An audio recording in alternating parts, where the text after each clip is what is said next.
cette session de formation et de renforcement de capacité des élus locaux et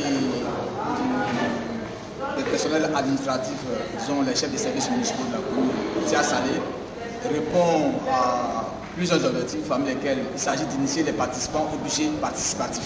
Il faudrait également renforcer les capacités des organisations de la société civile de Tia-Salé ainsi que les capacités des élus locaux au budget participatif. Le troisième objectif est d'engager les élus locaux ainsi que le personnel administratif à œuvrer à la mise en œuvre du budget participatif à Tia-Salé. Et enfin, il s'agit de sensibiliser les apprenants à l'appropriation du budget participatif. Donc voilà les objectifs qui ont meublé cette session de formation et de renforcement de capacité des élus locaux et des personnels administratifs et techniques de la mairie de Tia-Salé ce matin. Nous allons également former les OSC, c'est-à-dire les organisations de la société civile de la commune de Tia-Salé, au budget participatif, pour qu'également ils puissent s'en approprier, pour qu'ils puissent l'implémenter et pour qu'ils puissent également sensibiliser leur père, de sorte que la question de la participation citoyenne soit de mise au niveau de la commune de Tia-Salé. Que les valeurs que promeuvent le budget participatif en termes de solidarité, en termes d'inclusion, en termes de transversalité, en termes de transparence soient vraiment une réalité à Tia-Salé. Et nous ne sommes pas surpris dans la mesure où la commune de Tia-Salé a déjà l'autorité locale de lutte contre le racket. Et le budget participatif viendra également pour accompagner la participation citoyenne. Mon mot de fin est d'inviter toute la population de Tia-Salé, toutes les couches socio-professionnelles, les personnes vulnérables, marginalisées, les quartiers les plus pauvres, les abos les plus reculés, vraiment toute la commune de Tia-Salé, dans toutes les composantes, à participer aux différents forats, à proposer des projets, à s'approprier le budget participatif, qui est vraiment un outil alternatif de prise en compte de leurs besoins prioritaires, de leurs besoins urgents à mettre en œuvre dans le cadre du développement. Car chaque citoyen a un rêve pour sa cité et le budget participatif vient permettre à chaque citoyen de mettre en œuvre son rêve.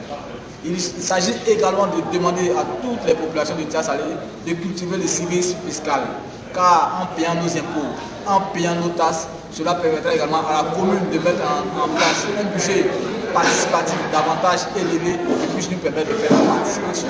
Donc j'invite également toutes les populations au civisme fiscal, de sorte que la participation citoyenne telle qu'elle sera mise en œuvre soit une réussite totale, de sorte que Tia-Salé soit un modèle, soit un étalon de mesure que les autres populations devraient s'appuyer.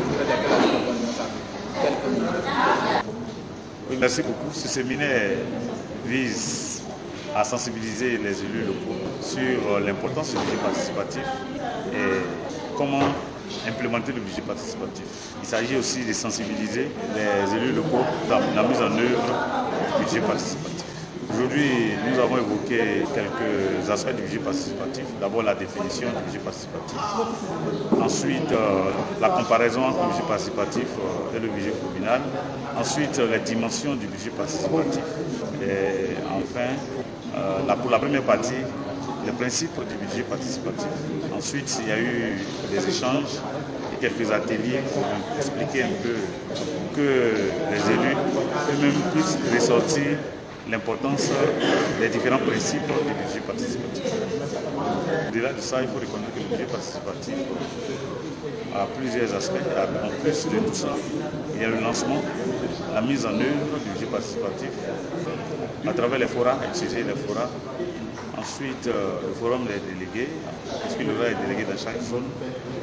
Et aussi le forum communal, là où les délégués viendront pour défendre ou bien exposer sur la pertinence des projets que eux-mêmes, avec des facilitateurs, pourront déterminer au niveau des différents forats.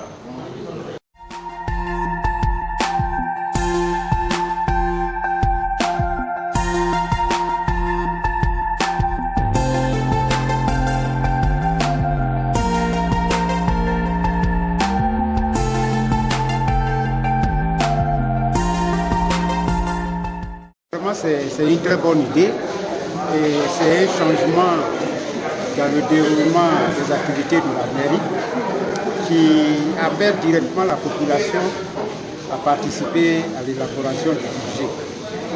Donc c'est une très bonne chose que vraiment les populations encouragent, que de plus en plus ça s'étend un peu partout. On n'a jamais vu ça, mais si c'est effectif, la gestion des mairies va prendre une autre ampleur, puisque la population va participer à toutes les décisions et saura exactement comment s'en tenir. Vraiment, c'est une très bonne chose, c'est une grande innovation qui va apporter un plus au développement de nos communes et soulager la population. Parce que c'est elles-mêmes qui vont décider de ce qu'ils veulent. Et la mairie va suivre. C'est ce que nous attendons. Nous attendons que les choses se passent telles que nous avons reçu les enseignements. Cette formation est bienvenue parce que le budget participatif nous permettra, nous sommes dans les campagnes, le développement de notre village. Ça permettra aussi de communiquer, de prendre tous les gens, et tout ce qui est à prendre en compte. Nos projets à venir et le développement en cours.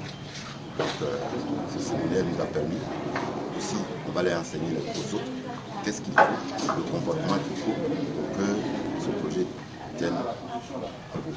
Nous allons nous attirer avec la population, on a aidé les maires à construire notre cité.